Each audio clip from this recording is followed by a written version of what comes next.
গরুর গোশত খাওয়া এটা হালাল না হারাম? হালাল। কুকুরের গোশত খাওয়া হালাল না হারাম? আচ্ছা। গরু বছরে বাচ্চা দেয় কয়টা? গাভী? আচ্ছা, একটা। কুকুর দেয় কয়টা? কয়টা? 7টা, 8টা, 10টা? ফ্যামিলি প্ল্যানিং নাই তো? দেদারসে দিচ্ছে। আচ্ছা, গরু হালাল, কুকুর হারাম। গরু বাচ্চা দেয় কয়টা? কুকুর দেদারসে দিচ্ছে। তারপরেও বলেন, আমাদের এই যে বাংলাদেশে আমাদের কুরবানির ঈদে লক্ষ লক্ষ গরু জবাই হয়, বিয়ের অনুষ্ঠানগুলোতে এত গরুর গোশত আমরা খাই, প্রতিদিনের চাহিদা মেটানোর জন্য তো কত গরু কোরবানি করা হয়। এরপরে বলেন, বাংলাদেশে গরু বেশি না কুকুর বেশি? সবাই বলেন, গরু বেশি না কুকুর বেশি? কারণ কি? হালাল। কারণ কি? এই হালালে বরকত ঢুকিয়ে দিয়েছে কে?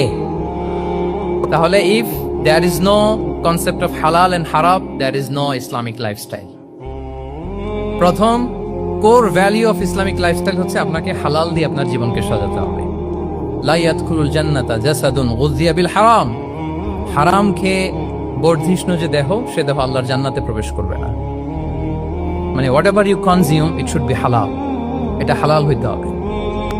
শুধু যেটা আপনি খাচ্ছেন এটাই না, কুলু মিম্মা ফিল আরদি হালালাম তাইয়্যিবা, আল্লাহ তাআলা বলেছেন যেটা কনজিউম করবা হালাল হবে, হালাল হতে হবে। তো এটা শুধু এত ন্যারো কনসেপ্ট না, আপনার জীবনের সবটাই হালাল হতে হবে। ইউর ফুড শুড বি হালাল, ইউর ড্রিঙ্ক শুড বি হালাল, ইউর ইনকাম শুড বি হালাল, ইউর ফ্যাশন শুড বি হালাল, ইউর এন্টারটেইনমেন্ট শুড বি হালাল। সবকিছু হালাল হইতে হবে।